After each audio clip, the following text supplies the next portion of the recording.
Good afternoon, folks, and welcome to the March 23rd special meeting of council. City of Parksville recognizes the people of the Coast Salish Nations and their traditional territory upon which we gather with gratitude. We have a recommendation to approve the agenda. So a recommendation that the March 23rd, 2022 special council meeting agenda be approved. Do I have a mover and a seconder? Councillor Wilson, Councillor O'Brien. Any errors and omissions from anybody? So I'll take the vote now. All those in favor? Opposed? Carried. Ms. Holmes, please present your draft of the 2022 to 2026 final financial plan. Thank you. Should we wait for the crowds to arrive? No. Okay, great.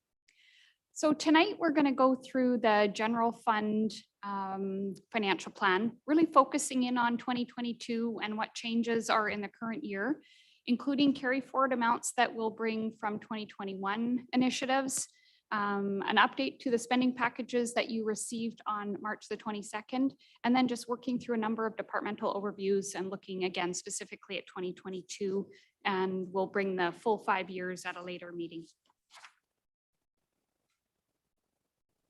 Just to touch base quickly, we've been kind of looking at this slide with each meeting, but just checking in, we're in our first kind of meeting and digging into the details. Next week, we'll look at water and sewer funds, as well as a further dig in on the capital. And then when we move into April, it'll be bringing all these pieces together. And as you know, March the 2nd, we went through spending packages and a lot of the kind of things that are impacting our financial planning this year. Today is general fund, next week, water and sewer.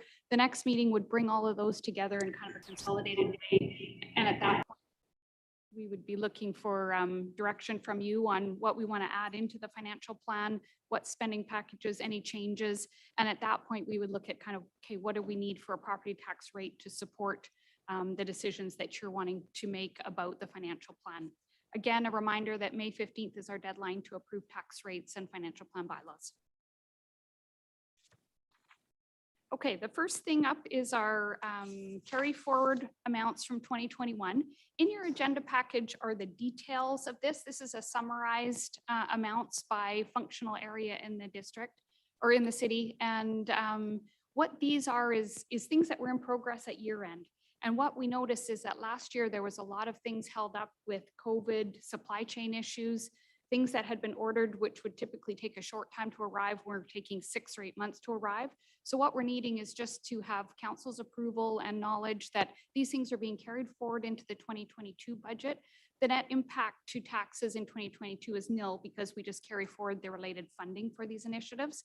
But a lot of these are actually already complete, just because they didn't get done by the end of December, but they've been finished up in January and February. So just for your information, those are amounts that are included in 2022 that you gave approval to in 2021. Any questions on those? Like I said, the detail is in your package. That's just the summarized amounts there. 360,000 related to operating and minor capital and 1.7 million related to capital initiatives. One item that wasn't included in the carry forward that did happen in 2021 was we received a return of reserves from the PCCS, totaling nearly $150,000. And what I would recommend to council is that we transfer those amounts into a specific reserve. The PCC, as you know, is an older building. We're not sure what might come up this year related to the reno and something unexpected, or just as we look forward as the maintenance and replacement on that building. So with your approval, we would like to move that in the 2022 budget, make a transfer into reserves and include that in the 2022 financial plan. Just a question, Deputy Mayor, through to Director of Finance. Can that be done today, or would you prefer to have it all done at the end? Yeah, if council's comfortable doing it today, that would be the preference, because that's one that isn't going to impact the property tax rate, right? It's just an in and an out, just a matter of getting the bookkeeping done around that. And so, Your Worship, if I can have a motion to have the recommendation to transfer the funds, the reserve funds from the PCCS to the, would it be the general fund or for, into the fund for the PCC? Yeah, general fund reserves would be great. General Yeah, fund and we'll reserve. just set it Okay, aside. do we have a seconder? Counselor Wilson, seconds. All those in favor? A discussion? Oh, sorry, discussion. Counselor O'Brien. My deputy councillor Chandler, Yes, or deputy mayor, councillor Chandler.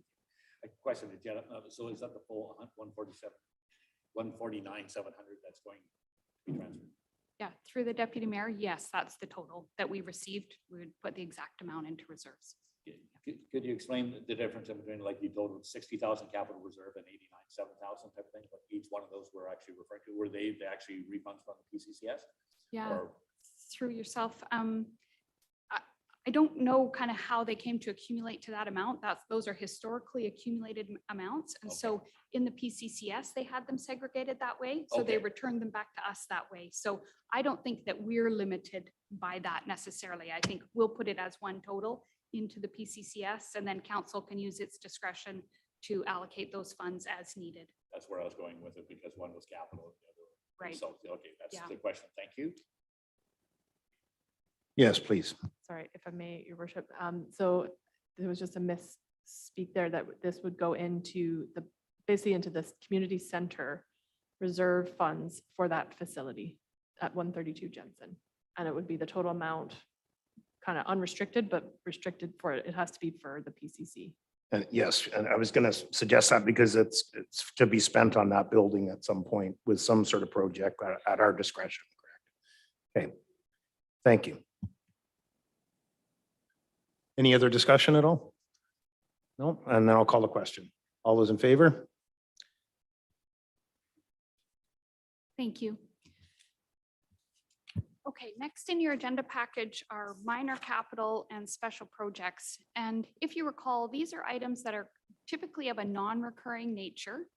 They maybe aren't of an amount that is significant enough that they would be considered capital for our accounting, or they're items that might be significant but wouldn't necessarily be capital. And an example of that is some of our master plans that we do. It's not something that we capitalize as an asset, but it's a significant non-recurring item. So we like to note those as minor capital or special projects, just so that when we're looking at our operating expenditures, you don't get these significant peaks and valleys in our comparative years. And so again, the detail is in your package, and we'll go through some of the highlights in the slides, and happy to take any questions on these. But essentially, we're looking at about $1.4 million in these special project types of expenses.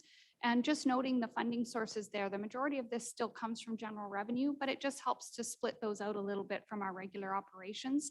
We also have a remainder coming from grants or an allocation of those COVID restart grant that we received at the end of 2020. We're still kind of spending the last of that in 2022. So there is some of that. And then you'll notice a lot of crossing between the carry forwards that we just finished and funding the minor capital amounts that are included here. So the first one are the IT projects, and we have a couple of significant ones in here. One is a website upgrade that's been carried forward a couple of years, but we're hoping that 2022 will be the year it gets done. Communications and IT work on that together, and that's in the minor capital for $20,000. The other amount that council actually already approved last year as part of the amended budget cycle was updating our aerial and ortho photos for our Parksville map. And that's about $18,000, and it's done every second year.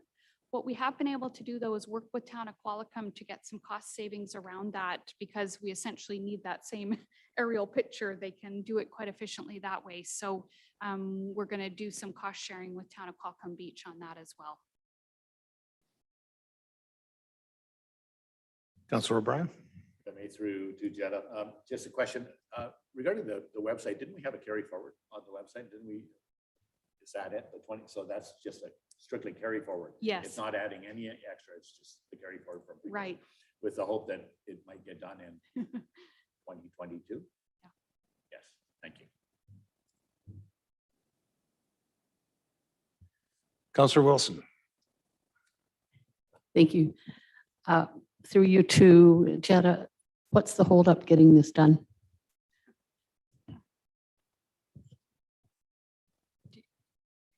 Through the deputy mayor, I think it's just a staffing and yeah, certainly with COVID, there was a lot of impact, especially for our communication staff. And so I think it's just a matter of getting it. So moving it on. will be done for sure then. We hope, yeah. Yep, thanks. Yeah. Councillor O'Brien again. Thank you, Councilor Chandler. Through to our CAO. The website upgrade, is this one where we have to hire a consultant to do, or are we hoping to do it in-house? If I may, your worship, we're hoping to do it in-house. It does involve every department because we all have to review what's in there and what's obsolete or what should be on.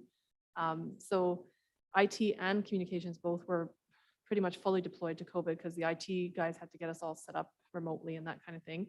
And then the rest of our staff just didn't have the time to look at, what should be on there. And there's a lot of archive information that needs to still be available, but just not front and center. So it's a significant amount of work for all of us, I guess, but yeah, we can do it in-house. There might be some very minor amounts for just kind of like code, like security and things like that, but most of it, 90% of it will be done by just our own staff finding the time. And we're going to we've already started doing some of it where we're going to go department through like one department at a time and then tie it all together at the end is the plan. So. Councillor O'Brien. As a follow-up, if I may. Yes. So this is going to improve it as well, like update it, because we get a lot of comments. You do as well, I know. Yeah. From the public anyways, it's very difficult to maneuver through type of thing. Well, especially for me, but that's normal on everything. But the thing is that for the regular people that know what they're doing, they say it's hard to get the information, and then they call us, and then we call you, and then we give it back to them. So I hope there's going to be improvement, not just added information, but it's going to be improvements to the maneuverability on it. Yeah, if I may, your worship, the goal is to kind of make it a how do I? So like basically kind of like a more intuitive search, similar to kind of like Google or other search engines, where right now we have it sort of grouped by function, but then you have to know what the function is, and you have to know that business licenses is under bylaw or whatever. So we're trying to make it much more of a, how do I get a license? How do I do this? Much more search-based, user-friendly, intuitive. So that's the plan. Thank you. Thank you. Yeah, I think that actually makes a big difference when it comes to searching with that sort of Google type atmosphere, because you can ask that 1 or 2 or 3 words in there and it can come up. So that's great. Okay. Next is minor capital projects that are being led by our engineering staff. And there's some significant ones here. And this is related to some of these capital asset assessment pieces that we chatted about on March the 2nd. So a couple of them are kind of recurring type items. We've got $100,000 for a pavement condition assessment, and that will help with asset management planning around roads. We've got $50,000, which is an annual cost related to storm drainage video assessment. And that's a program of, again, looking at all of those assets so that we can make asset management plans around that and identify areas that need to be repaired sooner than later. $150,000 for a storm drainage master plan. This is one of 3 plans to be done in 2022. You'll see others in the water and sewer fund. So again, that would be led by engineering. And then a council resolution was made to do phase 1 and 2 brownfield assessments on the property out near the industrial area. And that is estimated at $100,000. So those are all kind of 4 significant ones being led by our engineering department that are considered minor capital. Question from Councillor Greer. Thank you, Your Worship, and thanks, Jenna. Good presentation. I'm just wondering on the top situation there with the assessment for pavement condition.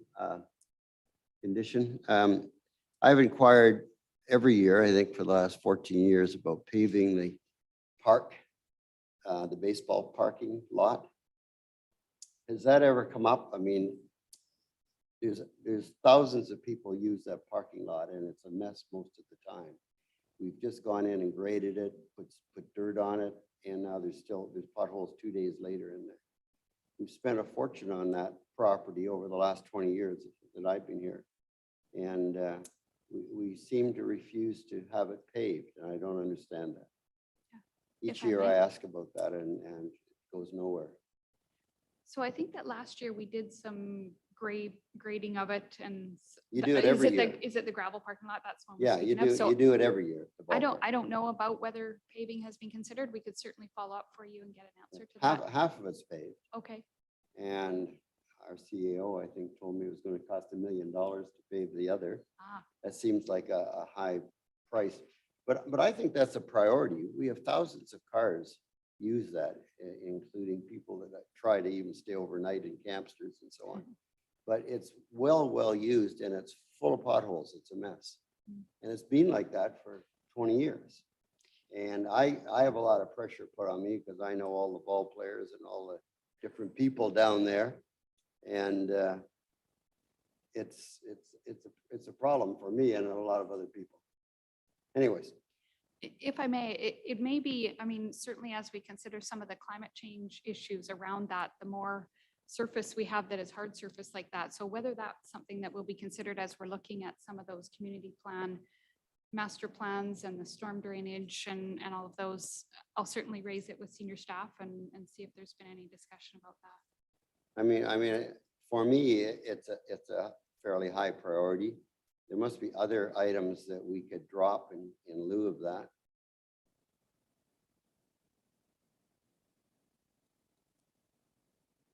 Anyways. Okay. Thank you. Carry on. All right. Were there any Thank you. other- We have a couple more too as well. Great. Councillor O'Brien first, please. I'll leave the parking lot alone for right now, Al. Yeah, thanks. Put in a pickleball court, you won't have to pay this much. Just had to say it. I know you're not. The question being on the brownfield phase 1 and 2 restoration. Have we applied? I know we're considering applying for a brownfield restoration grant. Have we applied for that? First question. Let's do the first question too. Have we applied for the brownfield restoration grant yet? To our CAO, thank you. If I may, your worship, no, we can't apply for the grant until we do this for phase 1 and 2 assessment. So that's the foundation to give us basically the remediation plan, and then you apply for the grant to implement the plan. As a follow-up, yes, and through to our CAO, am I correct in suggesting that the brownfield grant, if approved, is allowed to go to where our consultant fees to actually figure out what needs to be done as part of that $100,000?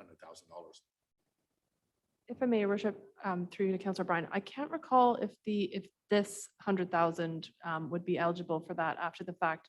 I'm trying to remember, I think it was about 70% of the cost of the remediation was covered. Or maybe it was even 77. It was somewhere in the 70s would be covered, but I think the next phases consultation fees would be covered, but not these initial ones was my recollection.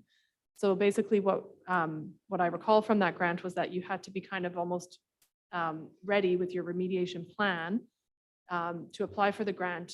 And then I think even our staff time might have been eligible, but I'll have to double check that with it was an FCM grant, I believe. It was a municipal green fund? Yeah, from Yes. FCM. I believe. Right, yeah, through FCM. Yeah, that's correct. Okay, that's great. That's so we could have some grants that would offset some of these costs ongoing. Okay, thank you. We have Councillor Wilson next, please. Thank you, your worship. So Jetta jumped on my very comment I was going to make to Councillor Greer about it being permeable pavers now are really the way that we're going. Some kind of permeable surface is much more in line with what's happening with our climate change. So as much as it's nice to have the asphalt pavement, I don't think that's something that will happen right now. And I certainly think in the future. So I agree, Councillor Greer, it needs to be, we don't need potholes, but I think that when they do it, they will probably look towards something more environmentally friendly, as many of the landscape architects are doing right now in the projects coming forward. Thank you for your comments. Next is Councillor Patterson. Thank you, Deputy Mayor, through you to our CEO. The brownfield phase assessments, have they gone to tender at this point in time? If I may, your worship, through you to Councillor Patterson. So we have two options with that. We have, we're sort of waiting a little bit to see what the results of the pool discussion are, because we have some reserve funds to WSP that was basically tendered for pool suitability or pool feasibility. So if council narrows down the site to that, then we would use that contractor and use the balance of that fund. We also have another RFP process that has just closed for the yard condition assessment and something else at the yard, which I can't, an environmental assessment, I believe, at the yard. So we had about 13 people bid for that. And so the other option would be we would use that, the results of that bid for this process. So they're both very similar, similarly qualified engineering firms that bid on both of those. So we don't believe we would have to do another additional tender for it. Follow up? Thank you, Deputy Mayor, again through to our CEO. Timeline. Because I'll be blunt, in the last month, I was hit kind of by the thought that I had thought that a decision had been made in the fall and then realized that it was only one of a decision step-making process, much like what I'm seeing here today. So by the site that requires that's looking at the brownfield assessment and everything is also one of the sites for the pool. When will we be doing the feasibility results for the pool? If you could backtrack for me. Sure, if I may, Your Worship. So there's a couple of things that council had asked us to look into with respect to contacting owners of two private parcels. I have heard back from one that they're willing to talk to us, but they're all away in Maui and other nice places until April. And the other one I've not heard back from yet. So we anticipated it would come back to council kind of in April, May. We have this brownfield assessment phase 1 and 2 for 2022. So it will be done this year, but we could have put it, I suppose, in the amended to have it done sooner in the year, but we would be waiting until this budget is approved. And then, like I say, I don't believe we have to do another tender. So it would be May timeframe as well for that to be initiated. So basically within the second half of this year, I would imagine, rather than the first half. Thank you. Sorry, Councillor O'Brien. Thank you, Councillor Chandler. And through to, I believe maybe a CAO or engineering. For the brownfield restoration, there's two sites that are side by each in the off Tuan Road. Yeah. Anyways, but there's also another site identified as Parksville, which is where our goes into our operations. Yeah. As well, and there's a considerable amount of space that is unutilized there so far. I was just wondering if when we do this brownfield investigation assessment anyways, that we make sure, because from what I understand, the old dumping ground was kind of loosey-goosey as to where it started and stopped, you know, like they just kind of backed up. But it was unclear as whether there is possible garbage dump materials in all three sites or just all in one site. I was just saying that if we do it, maybe I understand they do core sampling and so forth to get to this assessment process. I was just, it may be wise, you know, because eventually we're going to look at all those other pieces of property for development of some sort, or whether it's for recreation or whatever. So I'm just hoping that the assessment looks at all the spaces in that industrial park that's left to make sure that we're ready to go if we decide to do something. If I may, Worship, I think we'll just have to look at how much the scope, the $100,000 we would obviously focus on the main landfill site first. And then if that scope won't get us that far, then we will come back to council and just let you know and see what your direction would be at that time. But I think our main focus is on the areas where and I believe we do know the boundaries. We've had studies done over the years and annual reporting, but we'll certainly meet with the experts and come back and let you know. Ms. Holmes, please continue. Okay, Okay, we're still talking about our minor capital items. And so in our parks and trails area, there's 4 different kind of horticultural type initiatives. The first being the urban forest strategy, which is a carryover from 2021. The species at risk trees management program for 50,000. If you recall, this used to be the red cedar tree, and with council's approval, that got changed so that it could be used to look at whatever kinds of trees might be at risk. As well as a noxious weed program, $10,000, and it's a 5-year program. We're in the last 2 years of that, so it's in 2022 and 2023. And then if you recall, council approved an upgrade to our Sentinel irrigation equipment because there was some pricing that we could take advantage of early in the year. And so that's in minor capital for 25,000. As well as there's a $50,000 annual amount that is available for playground replacement and or upgrade. And so that's also in 2022. Any questions on those items? Councilor Brand. Councillor Chandler and through to Jetta. On the $50,000 playground replacement upgrade, the funding for that, is this carried forward again, or is this like just this is what's 50,000 is already in the budget for 2022? If I may. Am I right in saying that it's an annual 50,000 is allocated every year? Yeah, if I may, that is the case. It's in every year, all the way out in our financial plan.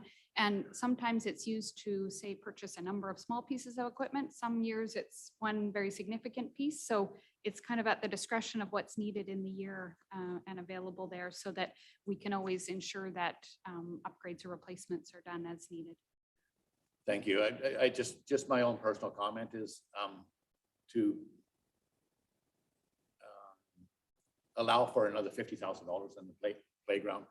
We've gone through considerable expense anyways with the surfacing of the playground. Anyways, we got a cool Pirates Cove place at, which is awesome.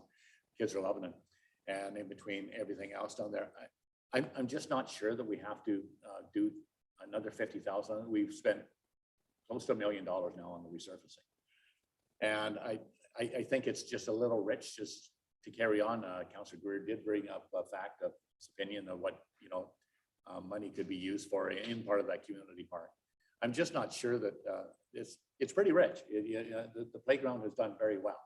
Anyways, as far as capital improvements to it, and I'm just suggesting that maybe it's time we look at other things that instead of, because we, as I say, we've spent so much money in the last 4 years.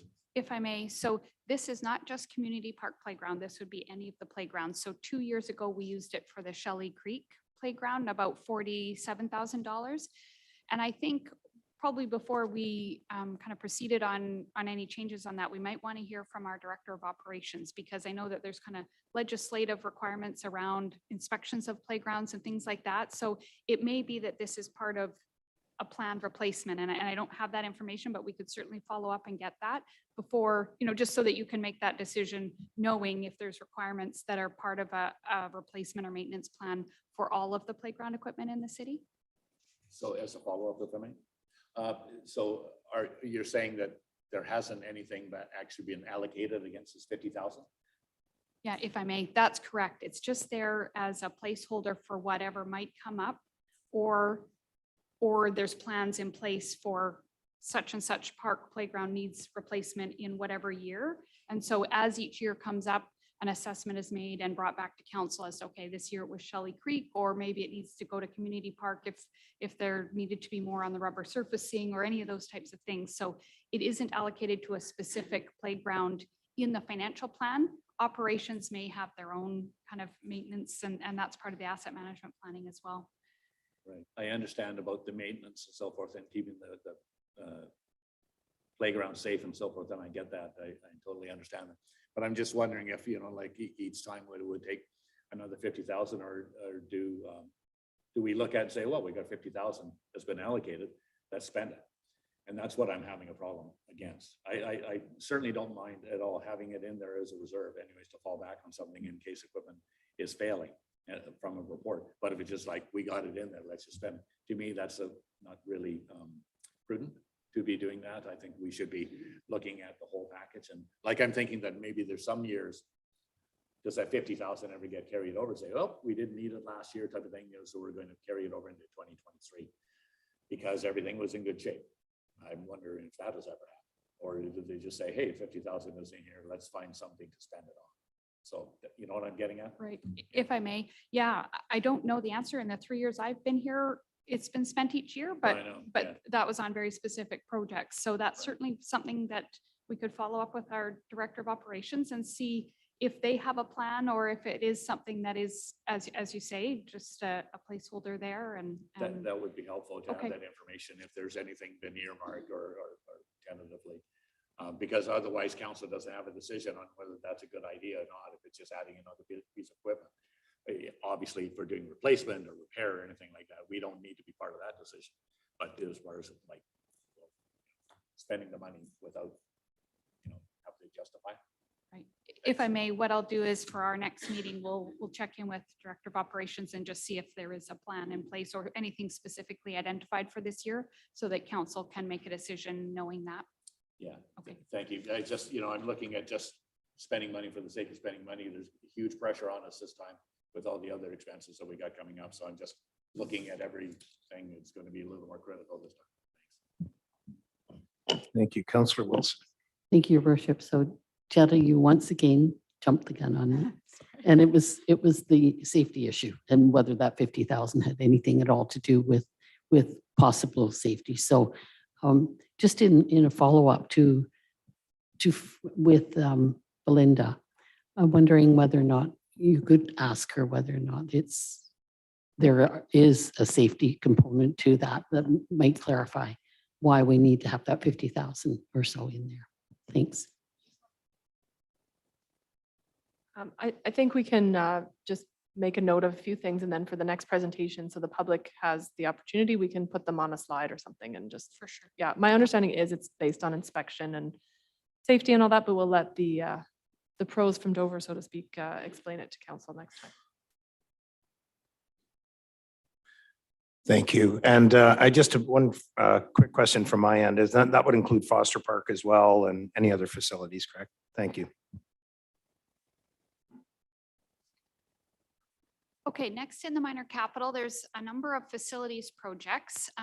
The PCTC has some just regularly scheduled items, an elevator upgrade. Again, that's, I think, regulated in terms of those upgrades for safety and inspection and interior painting in the city part of the PCTC. At the operations yard, as our CAO referenced already, there's an environmental assessment and a space assessment. Those were approved as part of the amended budget last year, but just bringing those to your attention as well. Those are already fully underway. And then at the Shelley Road Center, council had approved last year $100,000 of the COVID restart funds towards all sorts of different upgrades at that facility. And there was about $6,300 that needed to be carried over to finish those up in January and February of this year. So again, that's just a last piece of that COVID restart funding in facilities minor capital. Any questions on those? Okay. Councillor O'Brien. Thank you, Councillor Chandler. Just a quick question on the CAO. Is the Shelley Road Center complete? If I may, worship, yes, it is. Thank So yeah, we should probably arrange for a tour perhaps. We're doing the treatment plant tomorrow, so we'll maybe ask for Shelley some other time. That would be good. Thank you. Yeah. Councillor Wilson. Thank you, Your Worship. So just one question to our CIO. Is the name, has it got a plaque or a name on the Shelley Center? Yeah, yes. Okay, If I may, Councillor Chandler. On the Okay. outside of it, it says Shelley Road Community Center. There's a new sign up on the right at the new parking lot that got paved right beside the basketball. Shelley Road Community Center. thank you. That's great to know. Thanks. Clears up a lot of misconceptions.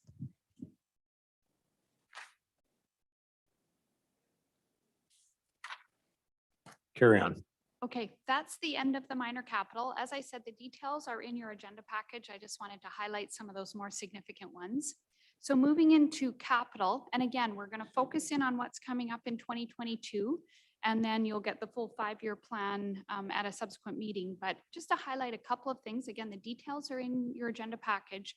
I also wanted to point out for this council, kind of what the investment in capital assets has been since you started your term. And it's approximately $34 million, which really adds up quite quickly. About 10 million of that was grant funded, which I think is really fantastic. A big chunk of that, of course, was ERWS in 2019.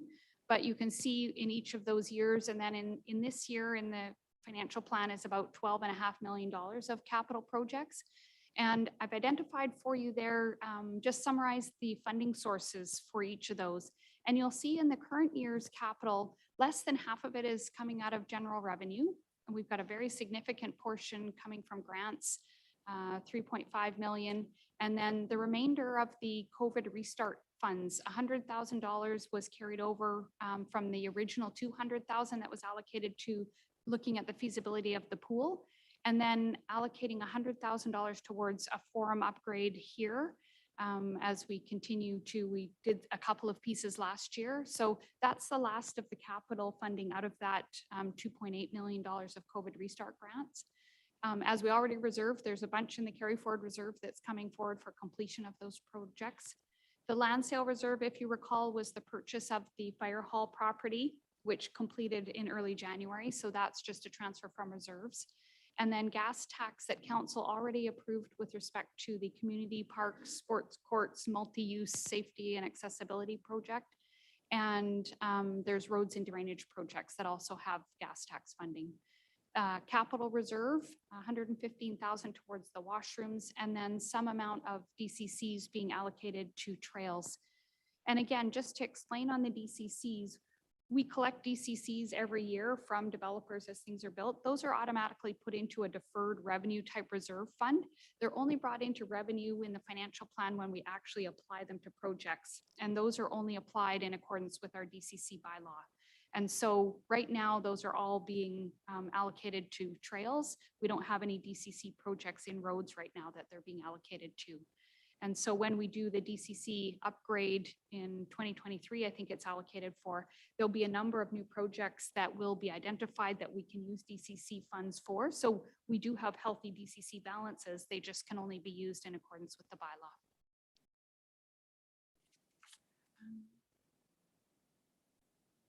Yeah, okay. So what I'd like to do is just highlight some of the significant capital projects. Obviously, we've got a lot going on in Community Park that council has approved already, but just to summarize those, we've got a carryover on our rubber playground surfacing. And we've also got a grant application in for an additional $400,000 towards the rubber surfacing that we haven't received confirmation on, but that money is in the financial plan in the hopes that we'll get that. That grant would allow for $300,000 of the $400,000. So it's quite a generous grant on that.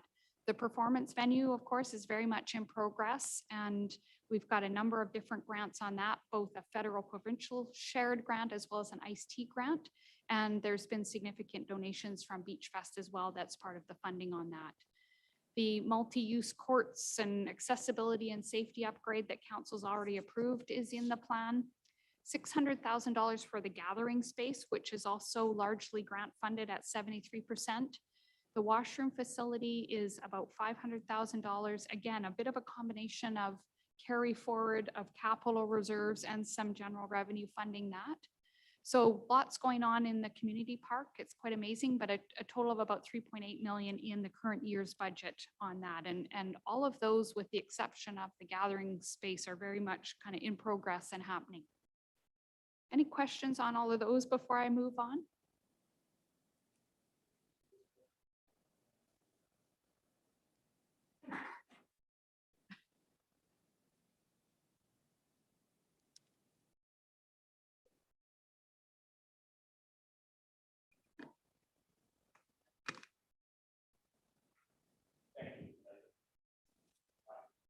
Okay.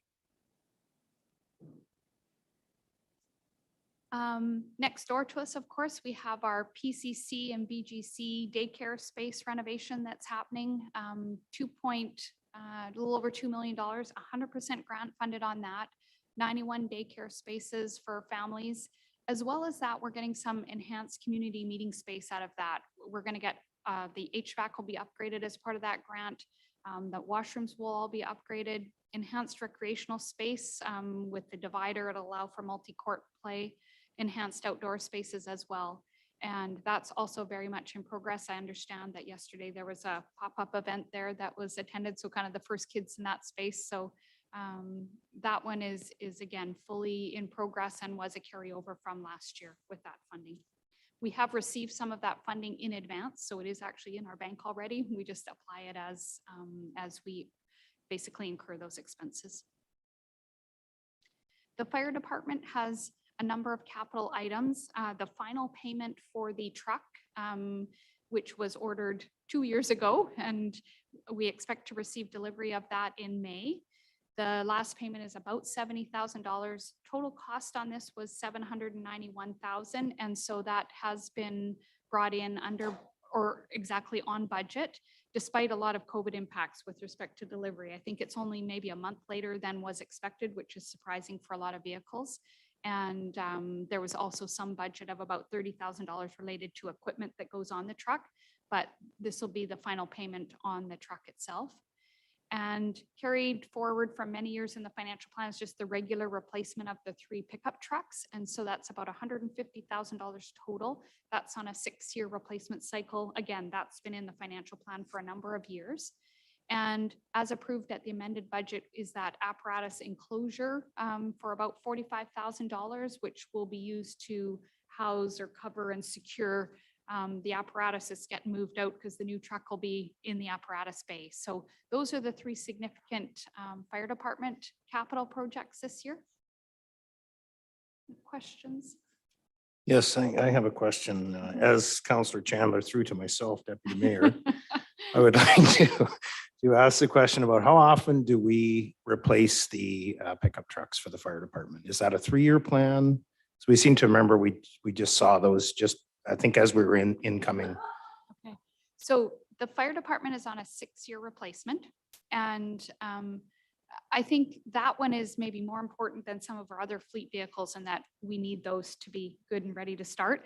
Our other fleet pickup trucks have been extended in terms of the replacement, and our fleet manager is very actively managing that and doing closer assessments at council's request early in your term, I believe, to really look at how often those are being replaced. So the fire department has stayed at a 6-year plan replacement. The fleet is a little bit different. Yeah. Okay, thank you. Yeah, thanks. I appreciate that. Okay.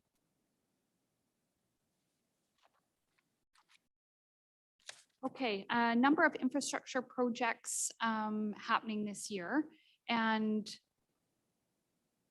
most of them are actually carried over from prior years. 2022 is really, as we've discussed, about kind of stepping back from the infrastructure projects and doing some assessments and planning for the long-term replacement and the asset management planning. However, these projects are kind of in progress. Finishing off Bagshaw Street, there's some deficiencies to finish up there. Next week, you'll see in the sewer fund that the sanitary sewer works on Bagshaw are not done, and that was planned to be part of this year's project.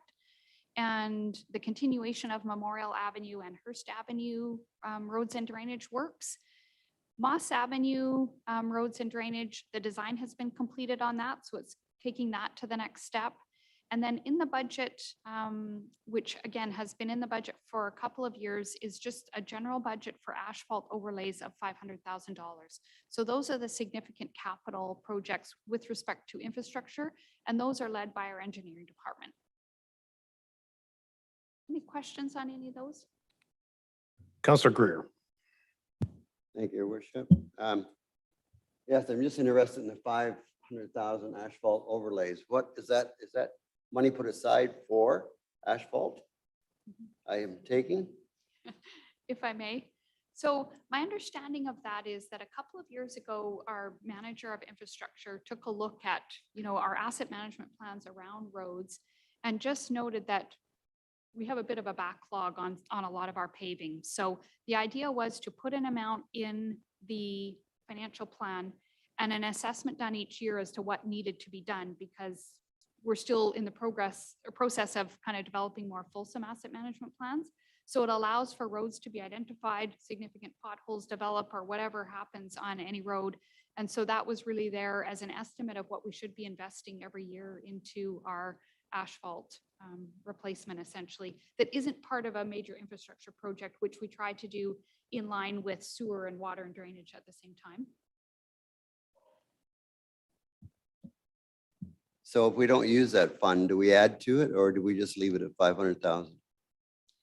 If I may. So it hasn't been carried forward in the past. It's just been there every year in the financial plan. Certainly, that's something council could look at as if it wasn't spent in a year to carry that forward, but it hasn't been in recent years.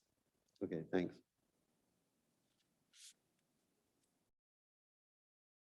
The CAO. Sorry, if I may, just essentially, if we don't use it, you lose it, kind of like we just don't spend it. So it Thank just you. gets absorbed back into accumulated surplus. Okay, excellent. Councillor O'Brien. Thank you, Councillor Chandler. That just confused me a little more. But we are allowing for 500,000 to be in the budget. So we're creating our tax plan based on 500,000, but if you don't, so we're collecting enough money to cover that 500,000. So I'm at a loss to understand why that would be carried forward if we don't use it. Why that amount wouldn't just carry over into 2023 and on the thoughts that we would use it there, or I'm not sure why, you know, why you just kind of say, we just keep on putting it there. But you not keep on putting it there, we're actually taxing our citizens and we're putting it in reserve. And if it's not there, I don't know how you can just say, well, we're not going to do it again, but we're going to ask you again next year for 500,000.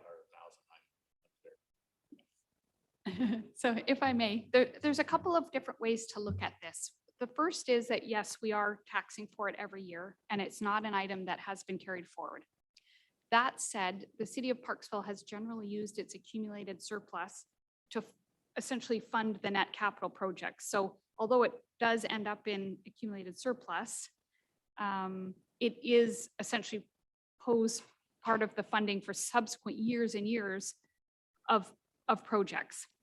That said, one of the best practices around managing accumulated surplus, and I've seen many municipalities use this, is that at the end of a year, you look at what was your net surplus in a year, and you say, we're going to take that and we're actually going to put that into capital reserve. And what that does is say, we tax the citizens for capital funds, and we want to put that into the reserve so that in subsequent years, we can pull those monies that were taxed for capital and put them back towards capital projects.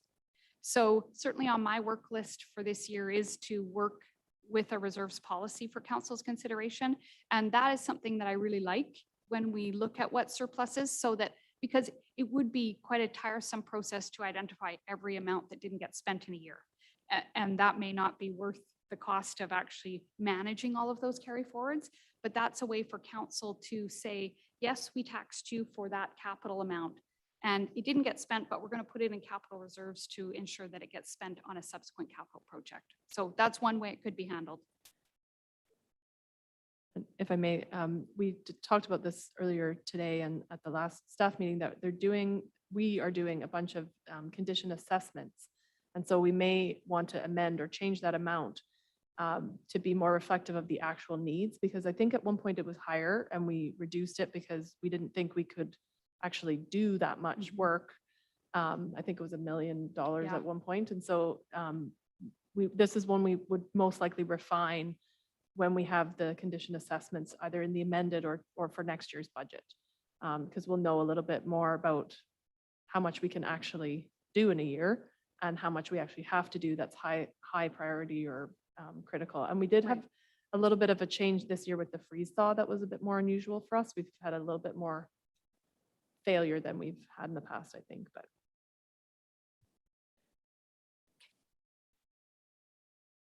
Okay, that's the end of kind of the highlights of the capital. Details in your agenda package if you have specific questions, but we'll move on.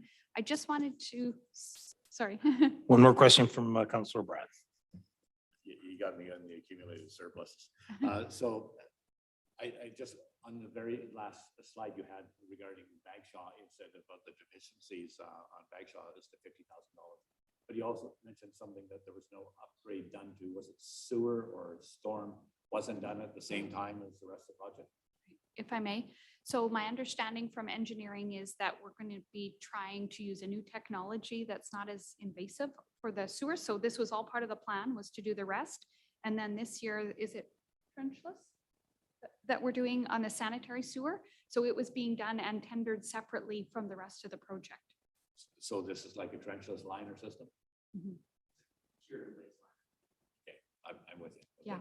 Thank you. I remember you engineering talking something about Okay. that. Okay, that explains it. I just had envisioned them digging up that pavement and it just looks so darn nice. Yeah. Okay, thank you. Okay, just a real quick check-in on spending packages. You received the spending packages on March the 2nd, and we went through those in detail. I've just updated the list that is in your package to identify some new ones related to remuneration for our volunteer firefighters, the paid-on-call staff. And so I've just added those to the list. We don't need to go over them today necessarily, but they will be part of what we'll bring back for decisions for you in the coming weeks as we decide what gets included in the financial plan. I just wanted to keep this list current so that you know what's in front of you for decisions on that, in case you're doing some late night reading of the budget papers. Okay, the next thing we're going to go through is really drilling down on revenues and expenses, specifically in 2022, but that also informs where we go with the rest of the 5-year plan. In your package is numbers that show some comparatives for 21 to 2022, as well as an estimate of preliminary actual numbers. So just some kind of assumptions that are included in what the work we've done. And I just want to go through those with you before we get into the details. The first thing is that right now we've just got 3.5% increase in here for property taxes. That's what was in there in the amended budget. So I've just left it at that until I receive more direction from council to do anything different, depending on the decisions that you make related to spending packages and other things that are being brought to you for your decision. So that's what's in there right now. Specific cost increases have been taken into account by our staff as they work on their financial plan numbers. However, looking forward, as we talked about, there's significant inflationary impacts. So I've changed the assumptions in the model, which were previously at 2% across the board, and have bumped that up kind of in a range of 4% down to 2% within our 5-year financial plan, just based on that rate continues to go up. We're higher than even the numbers that I brought to you on March the 2nd. So wanted you to be aware of that those have been bumped up within the 5-year plan. I'll just, as a kind of start, say that the year-over-year comparisons are really difficult. Our COVID 2 years, our costs are all over the place. We've got extra revenues and decreases in some things and increases in others. So we'll do our best to kind of walk through why some of those changes have happened, but it's been 2 years that are really hard to kind of evaluate easily because of the changes with COVID. Just to point out, the costs that are listed as expenditures in our financial plan are 100%. If it's something that we have a cost recovery on, say with the RDN related to our sports fields, the recovery is up in the revenues. So the costs aren't shown net of the cost recovery.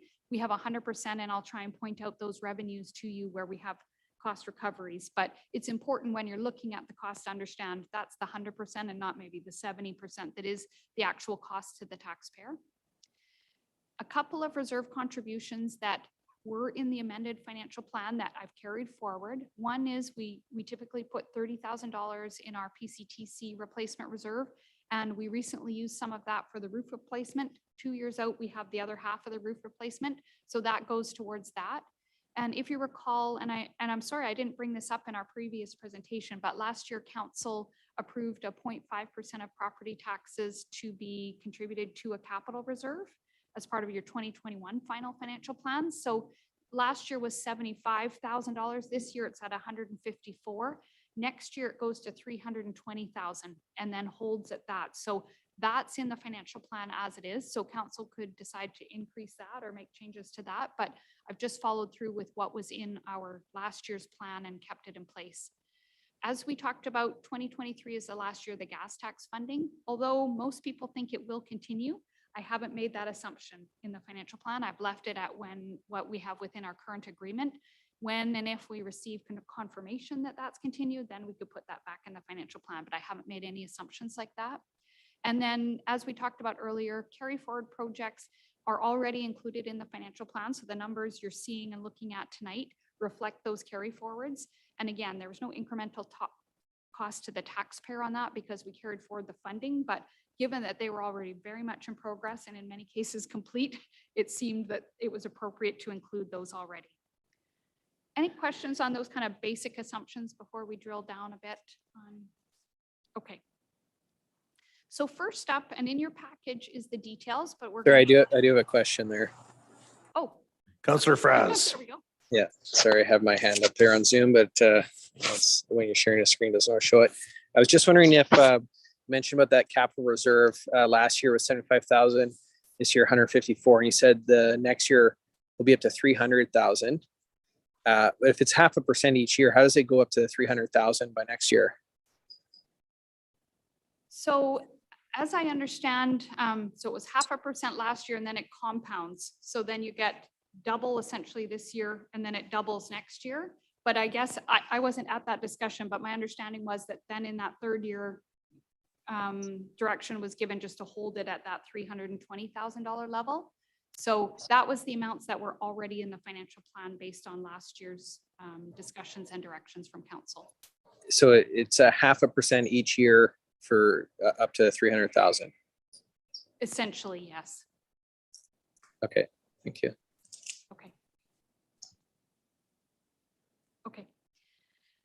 So looking at the revenues, there's details in your package of the breakdown. What I've tried to do is first to provide some year-over-year comparisons so that you can see, one, how comparable we are to the previous year, and also to look at kind of what are the proportions of our revenues to the total revenues. This is part of the financial plan bylaw. If you recall, you have to have some discussion around council's policies with respect to what portions of revenue will be collected from fees and charges versus property tax and things like that. So we do have to provide this information within our bylaws. So just starting it with a preliminary look at where we are on that. As you can see, property taxes, as with most municipalities, is the biggest part of our revenue pie. Fees and charges are a significant part as well. And the capital grants piece of the pie changes year to year, just depending on what projects we've got going on and how successful we've been with our grants. Recently, as our manager of communications presented to you at the last meeting, we've been very successful in getting a lot of grants for our projects. And so, you know, this year it's a bigger piece of the pie than some other years. Other revenues are things like the DCCs that I talked about, where when we apply those to capital projects, they get brought into revenue. We've got other grants. We've got our small communities provincial grant and some traffic sharing fines revenue that we get as well. And so that's the breakdown year over year. The percentages are close. Again, that capital grants number can really swing those proportions. And just to give you that kind of graphic of the breakdown. I took the fees and charges number in this year is about a little over $3 million and just broke that down into what is included in that and where those fees and charges come from. As you know, fees and charges are determined and set out in the city's bylaws as to what we can charge for certain things. And so you'll see the breakdown and kind of year over year comparison on that is also quite comparable. One of the most significant items in there is our solid waste collection fees. And as you know, that's a contract with the RDN. So we collect the fees and pay a contract fee to the RDN. And there is a net of about $90,000 that goes to the city between the revenue and the cost. And really that's meant to cover the administration of that program, mostly for finance staff in terms of administering invoicing and taking calls and tracking new builds and things like that. Any questions on those? Councillor O'Brien. Chairman, through to Jenna.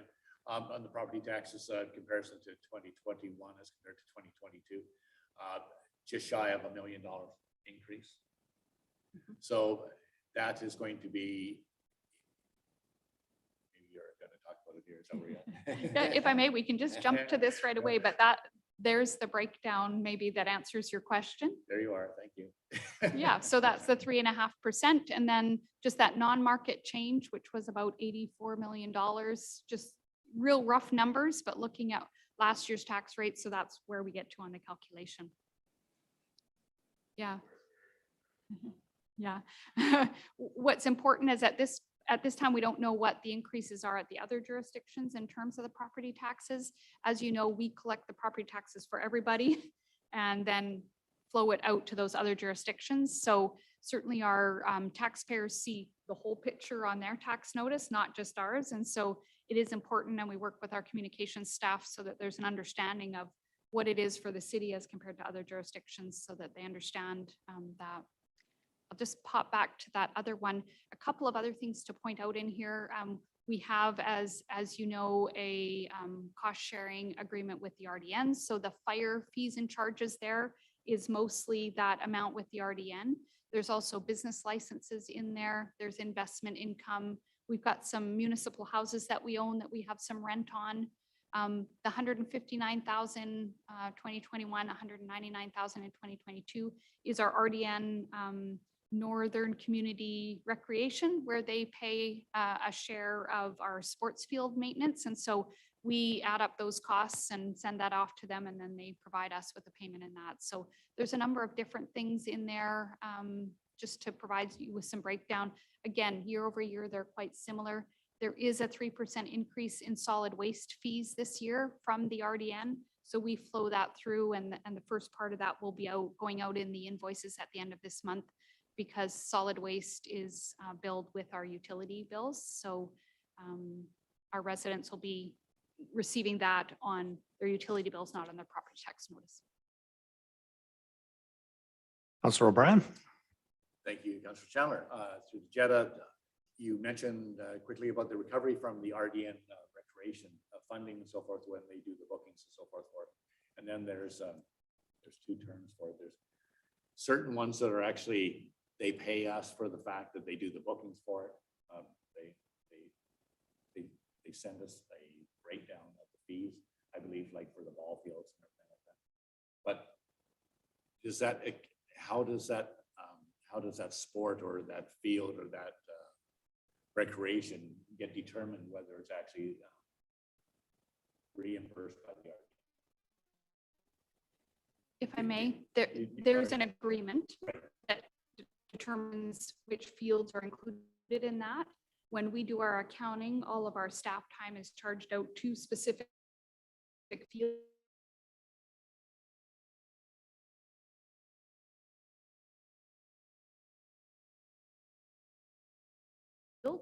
In questions, and the RDN the proportion and that is.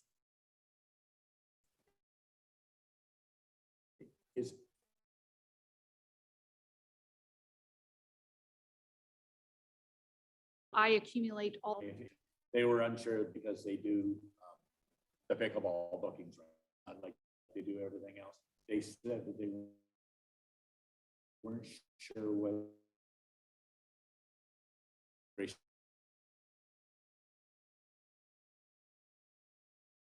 for the pickleball booking, the courts and the cross box, regardless who uses it, or is in this case they're doing it for the pickleball group type of thing. Are we being reimbursed for the fact that they're doing the bookings and then we get the reimbursement for that use? If I may, I'd have to follow up on that. I know that we track the costs related to field or facility. And I'd have to refer back to the agreement as to how it's specifically allocated in terms of cost to the RDN and what we get reimbursed for. So I can follow up and get that for you. I would appreciate that because it was totally new information. I didn't actually understand that they actually reimburse us for recreation for it because it's RDN recreation. Yeah. They're giving us back our own money that came out of the other pocket for RDN, but it was nice to see that they actually do.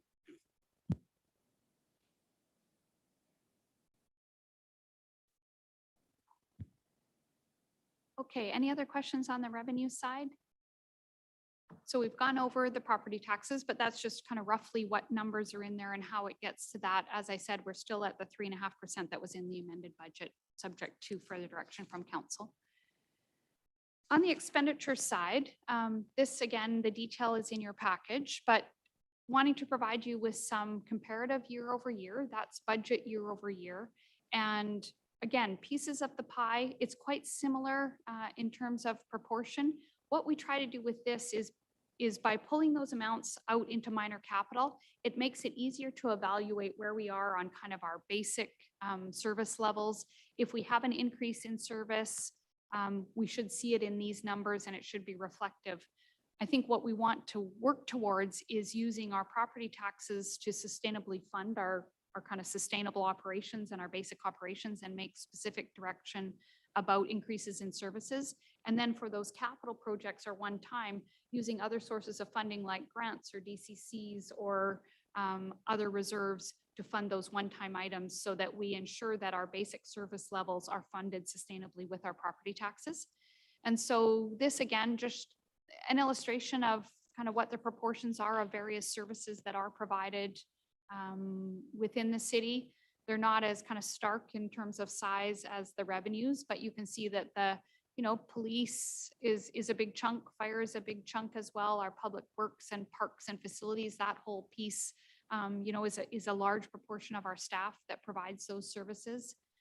The executive functions include bylaw, communications, HR, our corporate admin, council's costs are within executive as well. And so that's some of the breakdown. What we're going to do now is drill down into each of those and just talk about some of the changes within each, unless you've got questions on this higher level. What I will note in the pie is that library is not included, even though it's in our list. The way our bylaw is, we bring our library revenue in and then the cost of the library requisition goes out. I'm not quite sure why that's handled a little bit differently than the others like the RDN and such, but the pie, I just wanted to make the pie expenditures that are within the control of the city to manage those costs. We do have a quick question from Councillor Wilson. It's just an observation, I think, thank you, through our acting mayor to Jetta. It's just that I'm noticing that the executive amount has gone down. Just kind of interesting. If I may. So that's really with reference to some of that COVID funding that I talked about earlier. If you recall, council had approved a number of kind of project manager and extra kind of higher level staff to assist.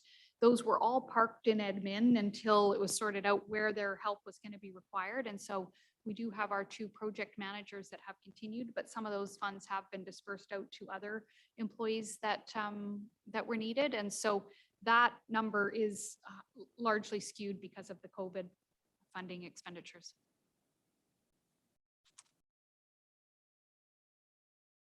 Okay, drilling down just a little bit in executive costs, just to go over what's included in there. Legislative is things like council costs, elections.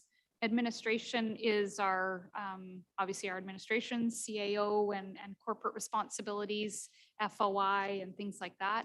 Our communications staff, our human resources and occupational health and safety staff, IT, bylaw and business licensing is included within this pot, and our emergency program. And so that totals about $4 million. Looking specifically at our legislative council, corporate admin, which is all kind of one similar cost, you can see that we've got, just for illustration, what was in our 2021 plan, what we've got for kind of preliminary actuals, and what's in our proposed 2022 plan, and just providing some differences, kind of percentage increases in dollar over the prior year, and also highlighting what was already discussed with respect to the minor capital. What I'll note with respect to 2022, as you're all aware, we have an election this fall, so 2022 has additional costs in it related to running the election. That is something that we have a cost share with School District 69 as part of that. So in our revenue piece, we do have some revenue related to their share of that. Just kind of noting how busy that department is, you can see our FOI requests trend is very significantly going upwards. Looking at the number of council meetings is quite interesting because we were on an upward trend and then COVID hit. So the number of meetings drops off quite significantly there. But those are some indicators of what our staff in this area are working on, just as an illustration, and things that sometimes drive costs and sometimes just consume time. And it's not necessarily that there's additional staff required, but as our CAO has pointed out, we maybe don't have staff time for other initiatives, right? And so obviously this year, the election is one of those items that will take up a lot of Amanda's time especially. Any questions on that one? Councillor O'Brien. Councillor Chalmers to Jetta, on the FOI request, a huge increase.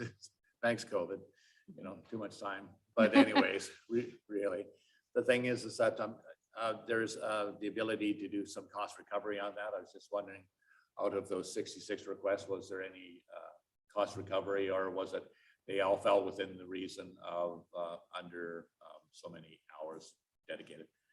Thank you. The answer is for the public that's listening. I got the answer from our FOI request person, Amanda, suggesting that there was no cost recovery at this time. Thank you. Okay, next is our communications. We have 2 staff in communications. Their budget is largely unchanged from the prior year. I'll just point out, we had in our Let's Talk Parksville, we had Let's Talk budget this year and had some feedback as you know from that. And again, we're always trying to look for more input on our budget and financial planning process from Parksville residents. Human resources, occupational health and safety. Again, very little change in their budget. There's 3 staff in that area. Again, they've been very, very busy, of course, with COVID and managing all of our health and safety around that. Just some of the indicators in terms of what keeps them busy. On the left-hand side, we've got just looking at the kind of hiring processes within the city, how many applicants they screened and how many competitions there were. That's really increased in 2021, although we continue to have significant challenges with recruiting a lot of our professional staff. And that seems to be the case in many municipalities and in private organizations as well. And so sometimes we're going through a process 3 or 4 times to actually eventually end up with a staff member. So I think that's reflective in those stats, as well as just showing you kind of where our employees are in the city. We've got about 100 employees right now. And as you can see, largely in operations, but other departments as well are indicated there in terms of how many staff members in each of those. IT, again, very little change in their budget. One thing I will note that has been very beneficial in IT is just annualizing a lot of our software costs to cloud-based and a subscription rather than having peaks and valleys of purchases of software and maintenance costs. It's more and more going to cloud-based, or at least an annual maintenance cost rather than purchase and amortize. So what we don't see that we used to see is adding this into our capital assets. It really isn't an asset that we would capitalize. We pay our annual licensing fee and it's managed that way. So we would expect to see their budgets, unless it was brought to council for an increase in service level or something different. We would expect that their increases wouldn't be that significant unless something changes. You'll recall, though, that there is that spending package related to a cyber audit and things like that that are of a non-recurring nature. So if council decided to move ahead with those, then those would be included here. But right now, it's just the basics from the prior year. Just a quick question, just to remind me for next time, but I'd asked a question about whether or not if we did the cyber audit, if we would get some recovery dollars from that on our insurance. So that was something that I just wanted to just throw in your notes, or if you could, and just let us know. That'd be great. Thank you.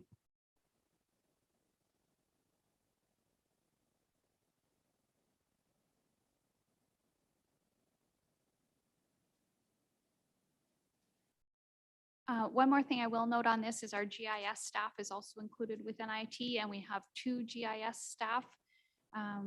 One of those positions is vacant right now, but typically we do. And the most significant project for this department last year, of course, was putting in the fiber optics to operations, which has been very significant for the efficiency of our operations staff. It was funded with the COVID Restart grant, which was fantastic. It also provides, just in terms of risk management, to have that additional ability hardwired to be reaching operations. Bylaw services and business licensing go together, and we've broken out there. You will see a significant increase in bylaw, and that relates to the additional bylaw officer that was approved by council last December. So we have an increase in service level here. And so that's reflected starting in 2022, as well as there's some casual coverage for weekends and evenings. I think that we've noted, as shown in these indicators, that there's just more need for bylaw staff in the city, and certainly during COVID, that was really increased. Some of that money during COVID was recovered through EMBC, but I think that has continued, and you can see with respect to bylaw inquiries have taken a very significant increase year over year from 2020 to 2021. And so that new bylaw officer is in place and included in the 2022 budget. One thing that I'll note here is that there was a need for an additional vehicle for bylaw, and especially a truck that could be the hazardous materials thrown in the back rather than in the van. And what staff did was move a truck from building inspection over to bylaw, and building inspection is going to use one of the electric vehicles. So we were able to accomplish that without any additional cost in the budget. So that was a really positive thing in terms of the departments working together on that. Just a question through to Jetta. Are we still paying a contractor to do the hazmat on cleanup, say, of homeless encampments and things like that as we see them in the parks? Is that still Yes, being we done? do. Yeah. Thank you. Just a note on business licenses, you can see that those have been increasing as well. A couple of things on that to note. One is on the revenue side, there was an increase in the revenues to reflect that. And so those should net out in a positive way. The other thing is that a year ago, what month are we in? About 15 months ago, we implemented the ability for people to pay their business licenses and their parking tickets by credit card through a web portal of the city's, on the city's website. And that has really improved our collectability. It's improved the, I think, just the service level for all of those residents, many of whom are business owners and can't get into City Hall during the day. So it was always challenging. And I think many people don't carry checks anymore. And so to get to City Hall during the day. So that's been very well received. And I think our bylaw officers spend less time collecting and following up on business license payments, just because I think we've made it easier for people to pay, and the additional cost related to the credit cards is nominal, I think, as relative to those improvements. Councillor Wilson, please. Thank you, Your Worship. Jetta, I'm just wondering, are there other, besides the bylaw, are there other ways that people can pay with credit cards for service, for taxes, or what other, any other services they might If I have to may. pay for here? Yeah, short answer is no.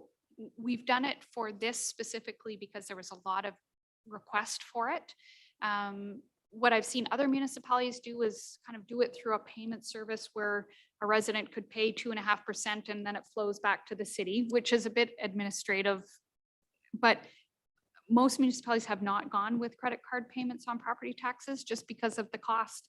And it's a very big number that you're applying the 2% to, where the business licenses and the parking tickets is a relatively small number. And so the efficiency on the staff time, you know, that seemed worthwhile, where the property taxes, that would have to be a significant business decision of council to decide to do that, I think. And I'm not sure, I mean, we get some people asking about it for sure, but it isn't the demand like we had with the business licenses. The next time we look at the fees and charges bylaw, it might be worthwhile to talk about that and see if there's ways we could do that.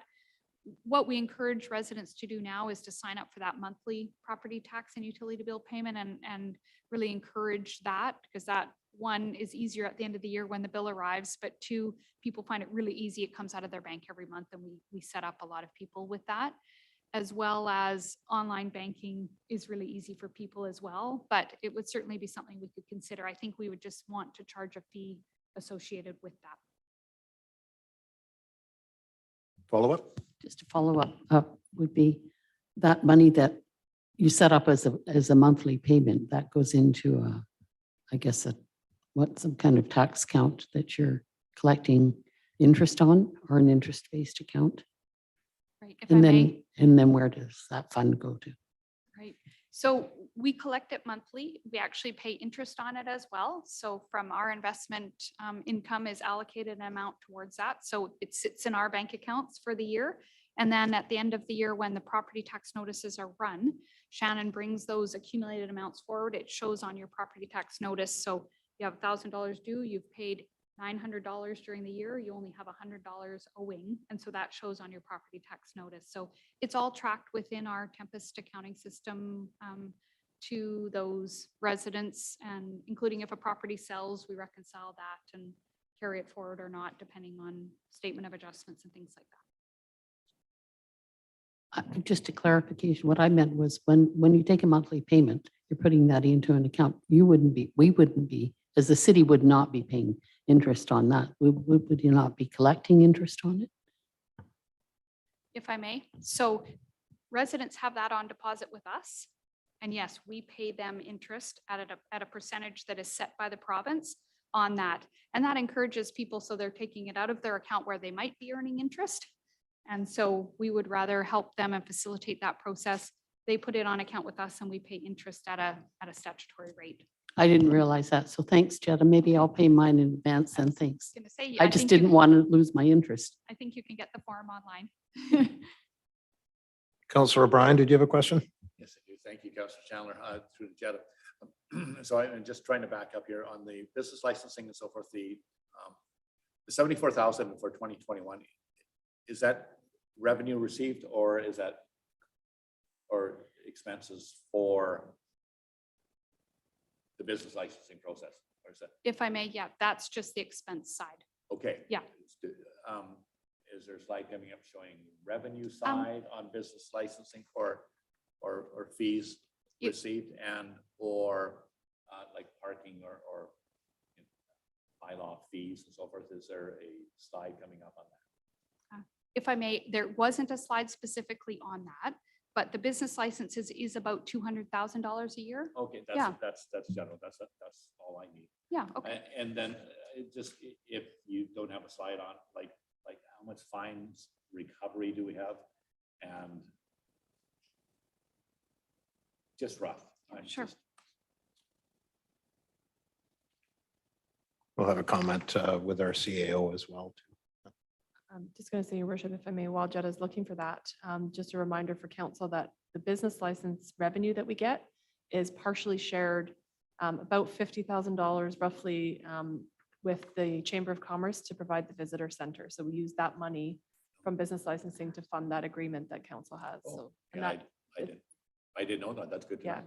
so we use it directly because they're kind of linked, like the businesses pay that, so they get the benefit of the tourism center and the That- chamber runs that for us. That's good to know. So that just doesn't come out of the general revenue. That's coming out of the business license revenue. Excellent. And we do, like, we still do dog licenses, do we? And that type of thing, so. So I don't, If I may, I have a couple of numbers for you. go ahead. So Yes. the parking fines are they were about $14,000 in 2021. And we tend to budget very conservatively on those types of fines. So for example, the budget last year was $8,000 for parking fines. Got 14,000. The dog licenses are about 17,000. 17,000 for the license fees themselves, but the Right. parking fines themselves were 14,000, where, as you were just saying, you made it easy for to pay their parking fines. Right.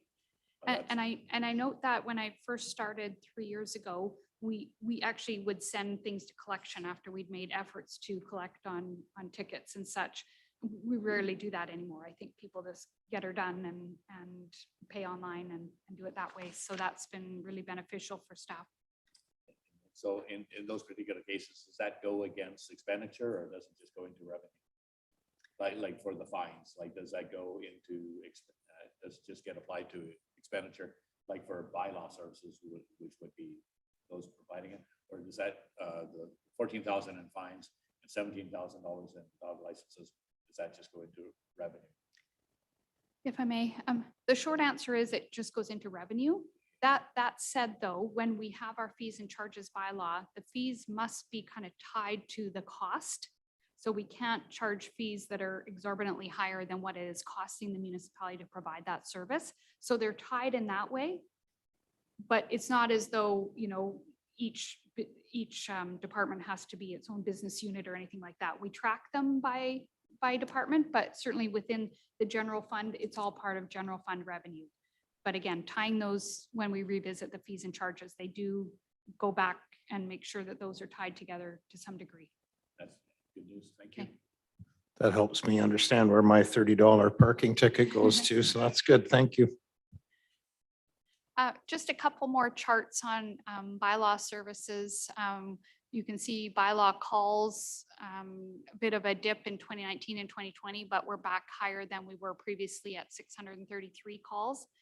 When you think of that per month, that's quite a significant number. And then just looking at tickets issued, 2021, 851, and then 2020, 328. So we've certainly seen an uptick, and that extra bylaw officer will be helpful in terms of addressing that really significant increase in activity in that area. Whoops, wrong way. Okay, next is our emergency program. There looks like there's a drop in costs here, but essentially there were some COVID costs in here, as well as some non-recurring items that we decided to move out to minor capital. The emergency program is a little bit complicated in terms of looking at it. Some of the costs, we have a shared cost agreement with Town of Qualicum Beach, and that's both for our ongoing costs as well as some specific projects. And so typically each year we have a UBCM grant that gets applied for that will buy something for our emergency centers. Last year was group lodging. Some years it's been other items, technology. There were some costs that were funded by the COVID grant. So the year over year here is difficult to look at. Right now, we have an agreement with Town of Qualicum Beach, so they contribute about $30,000 towards our emergency services and the emergency service volunteers. Previously, the RDN was involved. We're in negotiations with the RDN again and hope that we will continue along that. That said, the RDN did make a payment to the city last year of $22,000, even without an agreement, towards the provision of those emergency service volunteers. So we received that at the end of the year. So it's not, we haven't assumed to get it again in the financial plan. So last year it was above and beyond what we had budgeted in the financial plan. We have one dedicated staff member within the city for our emergency program. So his costs would be included in that, as well as other volunteer costs for our emergency service volunteers, various things for that. Yeah, any questions on that area? Okay. Finance, the very best department of all. Here we are.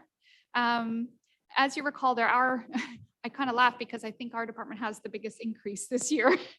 But if you recall, council approved a 2-year term position related to all the different capital asset initiatives that we have. We have that a new accounting standard, as well as our asset management plans, which finance is really integral on.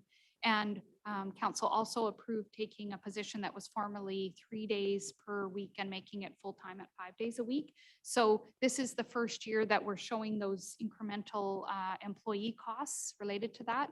What we're hoping with that expanded position is that, and this was one of the questions at your last meeting, was just with respect to all of that work around grants, is that position is helping kind of coordinate some of the reporting, and there's a lot of reporting that needs to be done, and accumulation and copies of invoices and all of that. So hoping that that person is going to help on the grants and the capital asset side of things.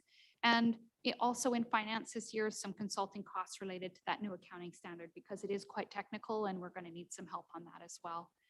Just in terms of some metrics for finance, you can see, big jump in our utility bills. And part of that was when the solid waste program changed at the RDN, some strata areas used to be billed as one, and now they all need to be billed individually. So it meant about 600 extra utility bills required to be sent out. You can see that there's an upward tick on the number of property taxes notices sent out, our utility bills, our homeowner grants. All of those have a little bit of an uptick as we see the city growing, and more phone calls and things. Finance, as you know, kind of is one of the main reception areas, and we get a lot of questions there. We've had some transition in finance, as you know, so yeah, those are new things and kind of account for that very significant increase in our department this year. Okay.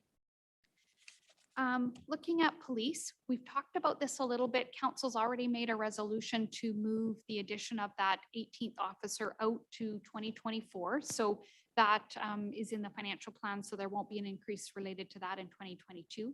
However, there is an increase related to the collective agreement amount that was settled last year.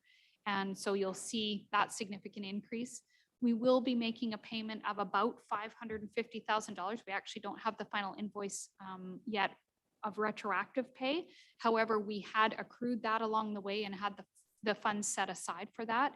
As well, in each year, we typically have a surplus in police services just because although we're allocated 17 members, if they get called out or seconded or things like that, we get a credit back for that. So within the current year, we had enough surplus to offset what amount we hadn't put aside for the retroactive payment.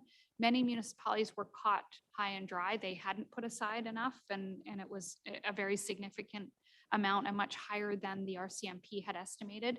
So you won't see that in the budget for this year because we were able to absorb it out of funds set aside in prior years. The RCMP has advised us that the new current kind of per officer rate is about $203,000, which starts in their fiscal year, which is April 1st forward. And so those are the amounts that we've included in the 5-year financial plan for the city. We've also talked about when we hit that 15,000 population limit, we go from a 70% share to about a 90% share.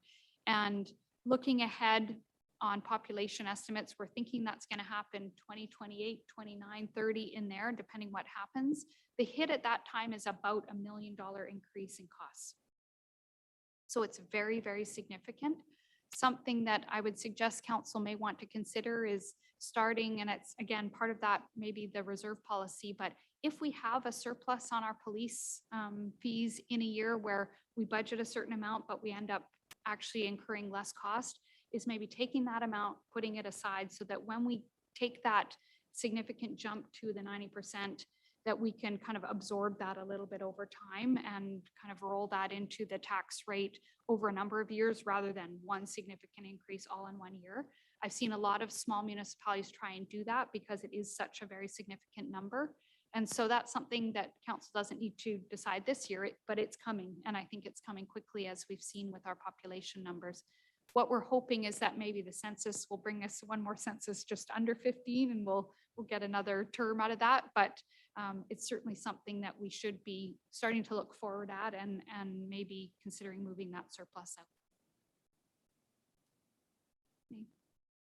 Councillor Greer. Thank you, Your Worship, and to Jetta. That's an excellent idea, and I think we should be doing that.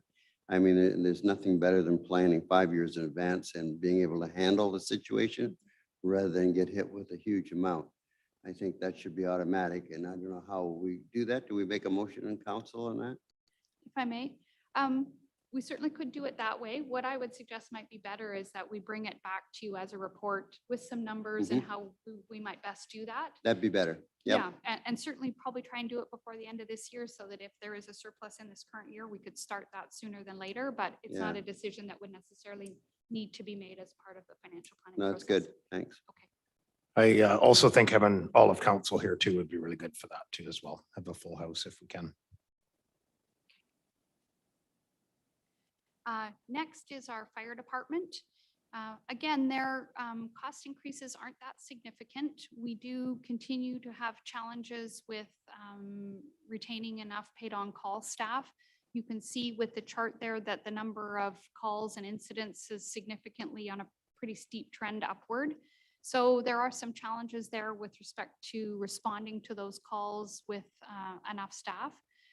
We have 44 is our full paid on call complement. Currently, we just have 29 plus our 3 FRSTs operate as well as paid on call. And then there's 7 paid staff. Again, you know that there's the BEAR report recommendations. So there's things that, there's been fulsome studies done around the fire department that council will continue to evaluate. And as well, just to point out that the fire service agreement, that's included in revenues with the RDN is about a $560,000 recovery. So again, these are 100% costs, but there is that built-in recovery from the fire or for the fire department from the RDN with respect to the service area, French Creek and such that we have an agreement with them about. And so it's important to know that the net impact to the taxpayers is less than those costs there that are shown. It would be less that approximate amount. Jetta, just a quick note too. I think one of the things that happened over the last couple of years was we used to get revenue on the Arrington recovery for, I think where they used to do all the extrication of vehicles and so on. And I think that went away over the last couple of years, I believe. But we used to cover the highway for that area. So I know that that's not in our pack anymore. So. Okay, I know that the fire chief made reference to that at some point. So I actually have it on my list in my office to follow up with him because I don't recall getting revenue from that. And so I maybe don't understand how it's meant to come to us if it is. So I can follow up on that. Councillor Wilson first. Thank you, Worship. So Jetta, or perhaps our CEO, I'm not sure which, but I'm thinking about the fees that are collected when we have new development for fire. How are those, how are they prorated or determined? Or is that something I should be waiting for Mark Norris to answer? If I may, currently we do collect from some developers for that, but it's not being put into a specific reserve for the fire department. That hasn't been done historically. And so that would be also maybe similar to the police one where we take those amounts and dedicate them and put them into specific reserves. I would like to bring that forward as part of a more fulsome reserve policy that those amounts are put in, as well as looking at the replacement of apparatus and equipment for the fire department and coming up with a longer range plan. Follow up. Yes, thank you. I guess my question is, how do they come up with the amount that is charged? Yeah, it might be the CAO. If I may, Your Worship. So that is a voluntary contribution. So it's really the developer's discretion. Typically, if we're asked, we've been recommending around an $800 per door amount, given that, you know, obviously more people does put more demand on the fire department. But it's totally up to the developer as to what they feel. Sometimes it's less, sometimes it's more. Sometimes they'll just give a set amount.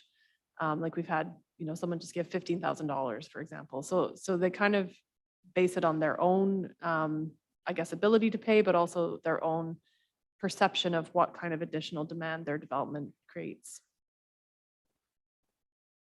Go ahead, another follow-up. Yeah, thanks, Mark. I guess, would there be a way that, or would it be even reasonable that we have a stricter policy about that or some sort of policy so that we know from our fire department what kind of costs will be incurred, you know, on average, so that we can really properly fund these new developments? Yeah, so if I may, Your Worship, so folks give amenity contributions for all kinds of different things right now. So sometimes they'll extend a sidewalk.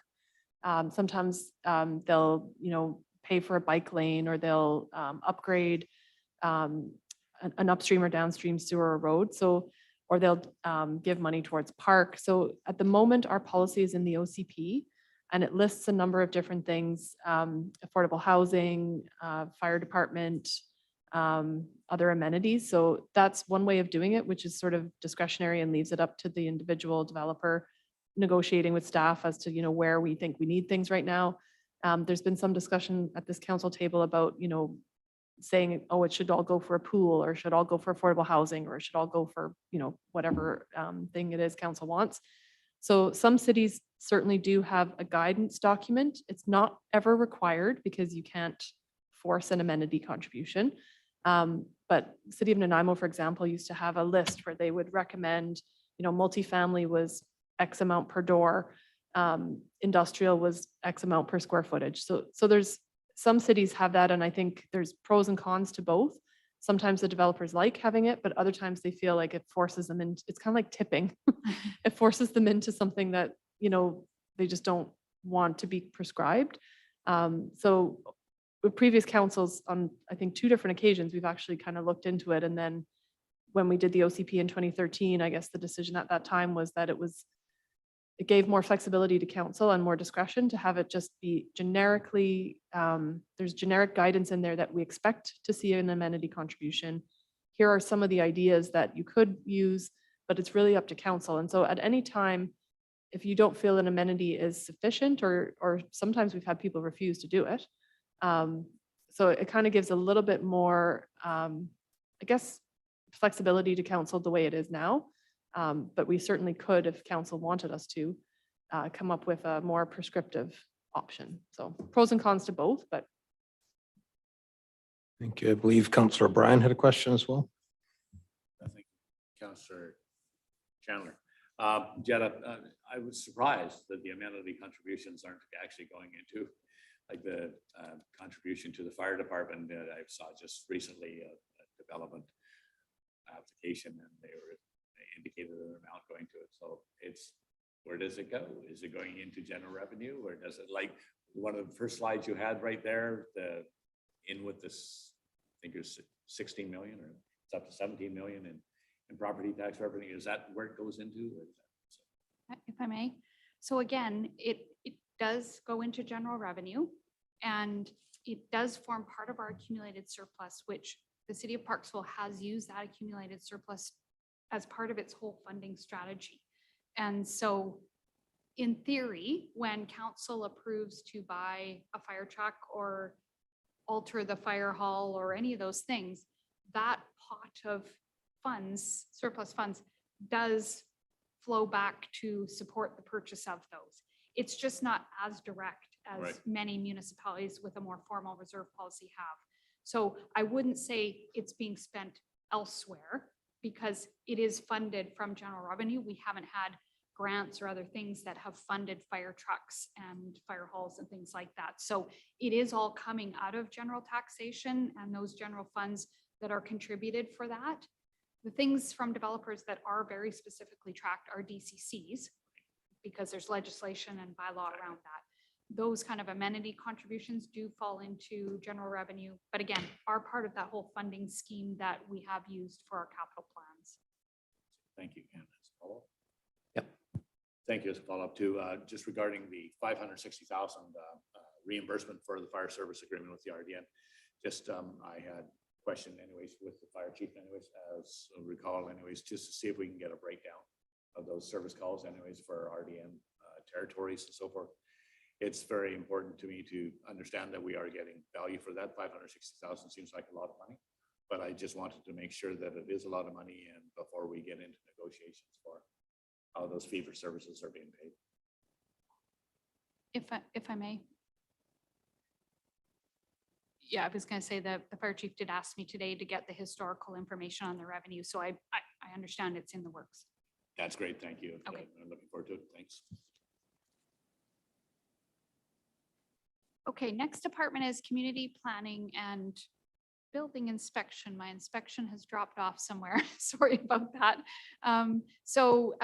Those departments work together, and you can see the cost implications there. Both of those departments are actually down in costs year over year, even though we see that their trend in their activities upwards. One of the things that happened in community planning was there was an employee that was there, a position that was unfilled for the last couple of years, and it's been redeployed to elsewhere in the organization. So that's one of the reasons that their costs are down, even though they've probably got some increases that have offset that. If you look at the charts that were provided by our director of planning, you can see that, you know, just activity around community planning in terms of permits and units and the value that relates to building inspections. So you can see kind of, I guess that's over about a 8-year trend there, generally going upward, but all dropping down a little bit during the pandemic. And then the next chart shows just in terms of planning applications. So the various types of planning applications, development permits, development variance permits, rezoning applications, and so on. So there's just some trend lines over 8 years related to the activities in that department as well. They've got a total of 7 employees between really 4 employees in planning and 3 in building inspection, 2 building inspectors that are out in the city and kind of managing all of those activities. So that's just some indications around activities in that department. Engineering department. Again, we talked about how they lead a lot of those infrastructure projects. We've got a drop in expenses year over year in operations in the engineering department. And that's because there was a manager position there that was redeployed to be a manager of utilities. And so that's the drop in cost there. They're actually down 1 position.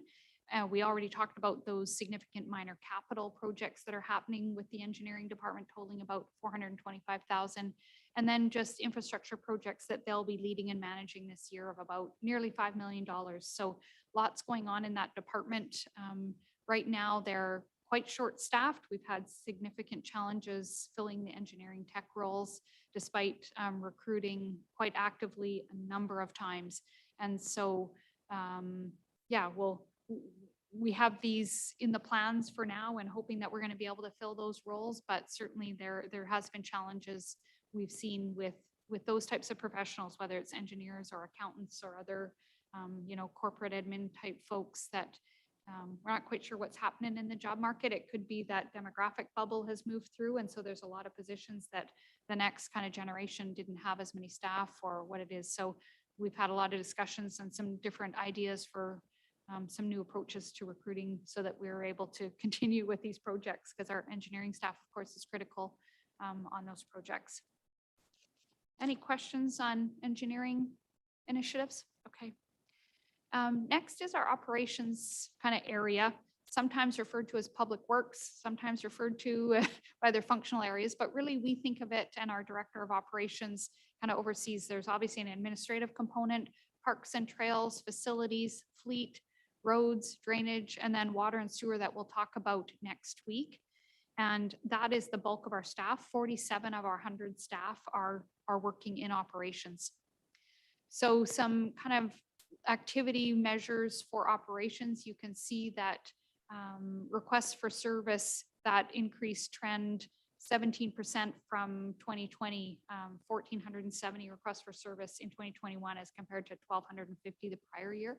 And then just some numbers with respect to what the breakdown is of those requests for service, whether it's roads and drainage or buildings, parks, utilities, and callouts. So that's great work being done by our operations staff. Here's some pictures of our various parks and trails around the city as well. So looking at costs related to parks, our operational costs are up a little bit. If you recall, council approved 2 new positions as custodian caretakers, and they work in a number of different areas in the city, including picking up garbage downtown and cleaning washrooms and cleaning various facilities. So the costs there reflect the increase and allocation of their wages and benefits. We have got an extra 15% increase in trails, approximately 3,750 meters. And so with that, as much as it's fantastic, we've invested in that, comes with additional maintenance costs and such that are reflected in the financial plan. The other thing that was new in the 2022 budget is there's about $10,000 for drought management initiatives. And certainly after last year's heat dome and other climate change impacts that we're seeing, we need to do some work on this area and perhaps plan for different plantings, right, as we move forward through this time. So that $10,000 is a new item this year. Just another activity measure, some of the special event permits looking year over 5 years, a very significant increase in 2021. And I expect we'll see that bar is going to be even higher in 2022 with an easing of restrictions around COVID. We've gone through the minor capital and the capital in parks and trails, but just to give you an indication of kind of what the people in those departments are coordinating and managing. Buildings and facilities. Obviously, the PCTC is a big one that's managed by that staff, but we do have the addition of doing more work in the Shelley Road Center related to renovations, as well as the PCC and coordinating the renovation project there. Noting that there's been an increase in requests for service from all of those facilities areas, and that chart really just shows the kind of square footage that the facility staff is coordinating and managing, and about a more than 2,000 square foot increase from 2020. So again, trying to pick up those maintenance costs, and we have recoveries on some of them. For example, at PCC, we had VHA that was covering the utilities and was an excellent community benefit to have the vaccine clinics in that facility. But as part of them being there, we recovered the costs of our utilities. They did some internet upgrades to be able to work in there, and those are coming back to the city, as well as a large number of tables and chairs that they left behind for use for people that are using that facility. So there has been some benefits to having that, as well as just the general benefit to the community of having the use of that facility for an extended period for the vaccine clinics. These are numbers on facilities, just further to those comments. So you'll see that those costs are up. There is an allocation of some of that custodian and caretaker time here as well. We kind of split it amongst a few different functional areas. And of course, a beautiful picture of the PCTC looks like today with those daffodils. It's very nice. Okay, just looking at kind of the other areas within operations, including admin, including our fleet operations and roads and drainage. We have, with council's approval, a new laborer position in this area. And so the costs are reflective of the wages and benefits related to that position as well. And there were some minor capital that we already reviewed in that area. Just some stats around roads and drainage. There was also a new brining tank that was approved by council that year, and the director of operations did comment how much more efficient their operations are having that second tank. And so I think that's a picture of it right there, as well as just looking at some of the preventative maintenance work that we do with respect to catch basin cleaning, and then the brine anti-icing leaders applied, just some stats around that. And of course, that's reflective of having that extra tank as well. Councillor Wilson. Just, thank you, Your Worship. Just an observation, Jed, the 2018, 2021, the same numbers. Is this sort of a 4-year cycle, or is that just a coincidence? If I may, I don't know the answer to that. Do you want me to follow up for you? No, okay. Okay, so that wrapped up operations, which again is a really huge part of the city's service provision. And I think it's one of the most visible areas to our residents. And I know our employees take a lot of pride in that area and providing great service to the city. Just really briefly on the solid waste, as I mentioned, we've got revenues that come in that are set by bylaw, such that the same rate is applied to all that are receiving that service. And then we've got a cost that we pay the RDN, who has a contractor that gets paid by them. And so there's a net amount that falls into the city's general revenue that covers the cost of our administration related to that, which, as I noted, is largely finance staff time in terms of invoicing that. And there's probably a little bit in planning with respect to new buildings that gets flowed through and make sure people get their carts when they have built a new home. So about a 3% increase in those fees per the RDN's bylaws. So that's reflective there, as well as just the numbers are up because we have more households that are receiving that service. Any questions on any of that? Okay, that's the end of the details. I know it can be kind of dry. I just want to summarize a couple things here. Our audit of our 2021 financial statements is underway. And so what I'm hoping is that at the next meeting, or perhaps the next one, we'll have some better numbers around where our reserves are at. Again, where did all of the revenues fall out to our accumulated surplus? Because I know that that's a critical number in terms of determining what we need tax rates to be and such. And then next week, we'll bring water and sewer and look at those funds, as well as looking at where do we need to go with increases in any of those rates, or if we need them. As you may recall from prior years, our water fund is doing quite well, but the sewer fund is getting hit with some significant increases in costs, largely related to just a lot of environmental concerns and climate change. And so what I have noted is that with the RDN, the wastewater fees have increased. So we'll take a look at that next week and whether or not we need to increase sewer, maybe hold water again, which we have for the last 2 years not had a water increase because it hasn't been as required as as sewer and just looking at that whole picture of all the increases to our taxpayers, not just kind of keeping them in silos. And then just a reminder on kind of what's not in the plan, just related to some of those costs that we've revisited in the past. So that's it for tonight. I'm happy to take any other questions generally on this if you have any. First, I'd just like to make a comment of how incredibly well done the presentation was. Thank you. You know, obviously, it's not like Mr. Butterworth put something on the back of a napkin before either, but it was, you know, like really well done. Nicely laid out, easy to read, but also easy to stay awake with during a period of time that you're here. So it was great, really well done. Thank you. Thank you. Is there any questions from council at all on any of this? Okay. So what I'd like to do now is just to follow protocol. I'd like to be able to say that, is there anybody in the gallery who wishes to provide comment to council? We don't see anybody, but just in case there's any kind of invisible technology nowadays, we need to be careful. So, so if there is nobody, I'll move on to the second piece here.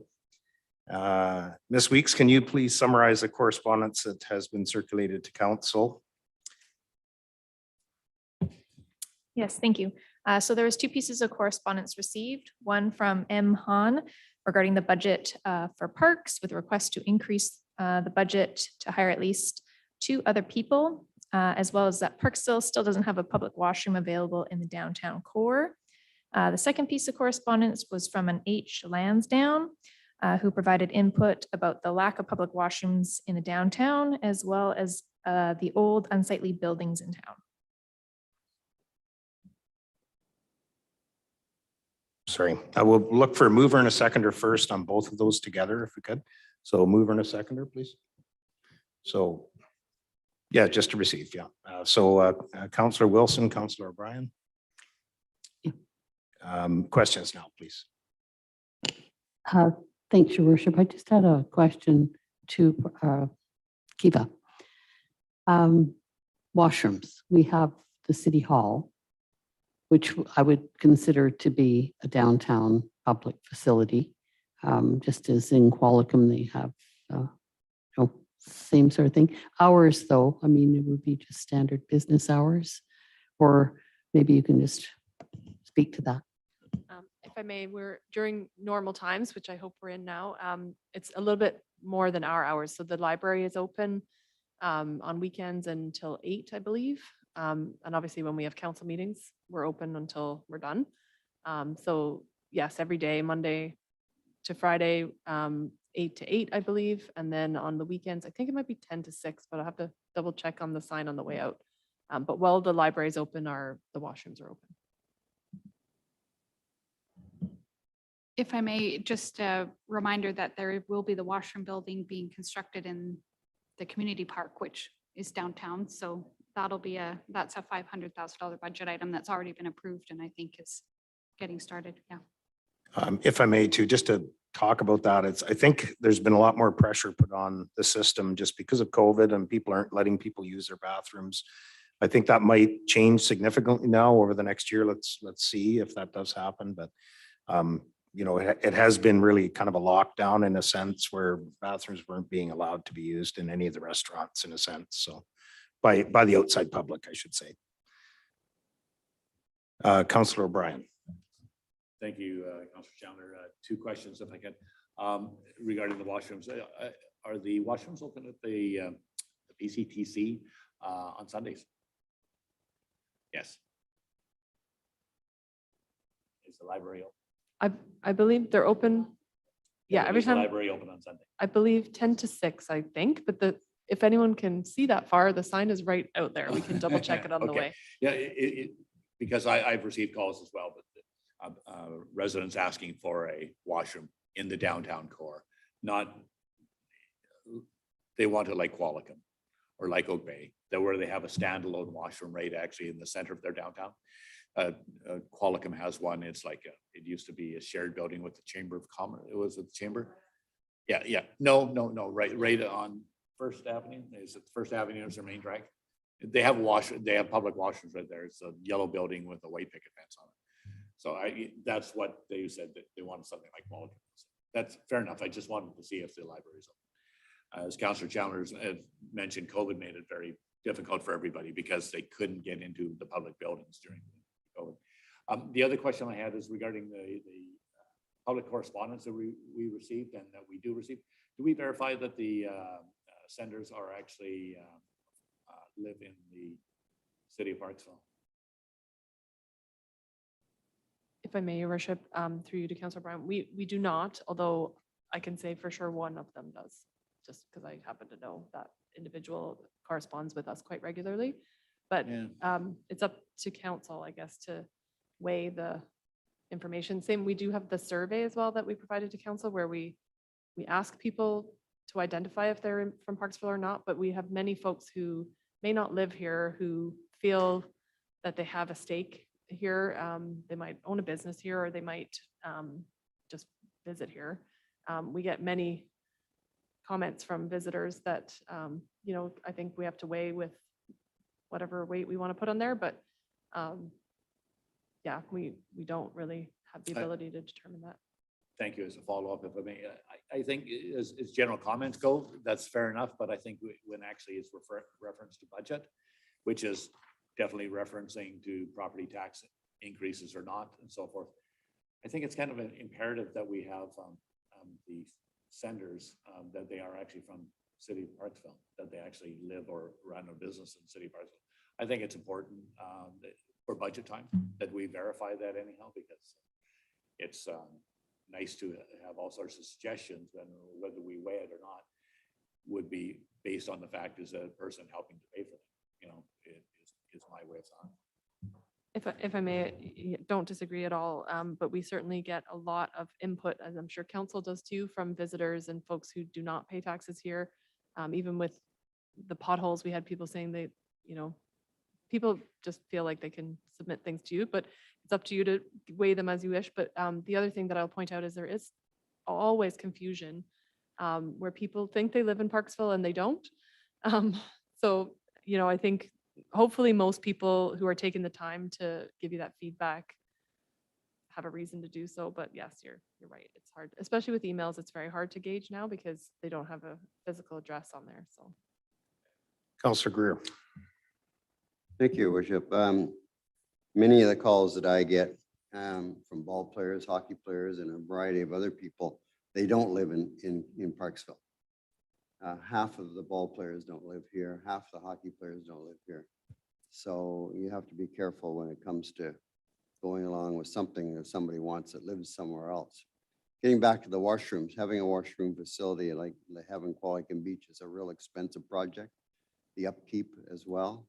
There are other washrooms in town. Both the Ball Diamonds up in Springwood and down in the park have washrooms besides the general public ones. So we have a fair amount of public washrooms around. Anyways, just a comment. Thank you. And I just had a comment as well. I've been asked by the BIA through the PDBA here in relation to a washroom, and they felt it would be necessary to have one here.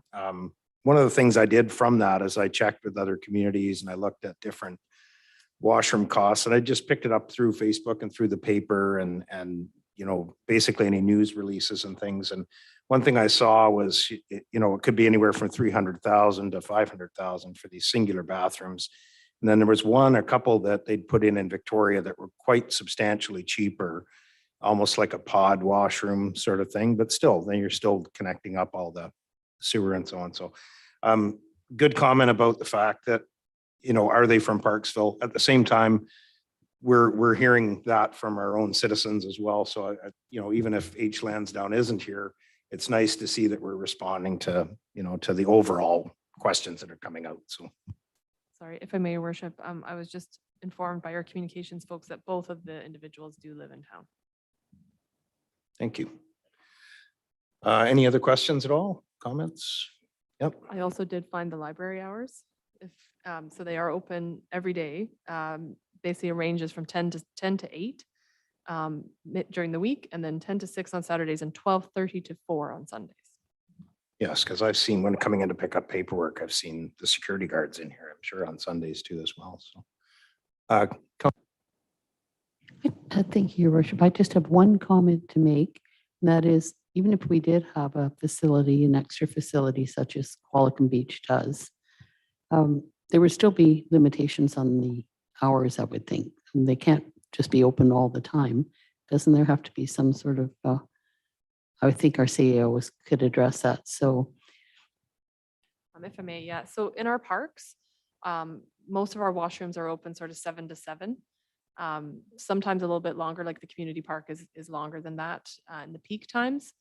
But yes, we do have to have them closed at certain times. And there's a lot of septic issues obviously around washrooms. So I think Prince George or somewhere just approved a downtown washroom and it was 780,000. So you know, it's great to have all of these services, but it does come down to the availability of the funds to provide it. So I think, as you mentioned, we have the many washrooms in the community park, which is considered in the BIA. And we have washrooms here that on both levels that are also considered, I would say, on the cusp of downtown. We're technically not in the downtown core, but. Councillor Brand. Thank you, Councillor Chandler. Yeah, regarding the washrooms, that it would definitely be on restricted hours anyways, usually related to business hours. The questions and comments I've received anyways have been mostly from families with kids, so forth, that, you know, kids just don't plan properly, right? And so they got to go when they have to go. And so they're down shopping. The comments were around your downtown would be more attractive to shop in and to support if you had washroom facilities available for myself and my kids, or on the other end with some of our demographics. So we have people that have need to use washroom facilities more frequently, and they can't necessarily make it all the way up to the library to go if they're, I know it doesn't seem far, but you know, to someone that has issues like that, it does make a difference to have washroom in close proximity, and they base their shopping around washroom facilities being available. So that's just, yeah, but it definitely, it would be restricted hours. But yeah, it's something to look at for the future. And if we get connectivity with the community park, as with another washroom going in there, as Jed has suggested, we've already approved. Anyways, if we have that going, I think it just makes one more plus for the people to attract the people to downtown parks. So it's good comments. I appreciate the input. All right, so taking those both together, is there any other questions at all before we finish? So taking both those together, you know, is there any errors and omissions that we see there? And if not, I'll call the vote. All those in favor, receiving? Opposed? Thank you. I'm not sure if he's on and still. He said he would be possibly on and off with travel, so. Yeah, I'm still here. I'm in favor. Thank you, Adam. We can't see you. Apologize.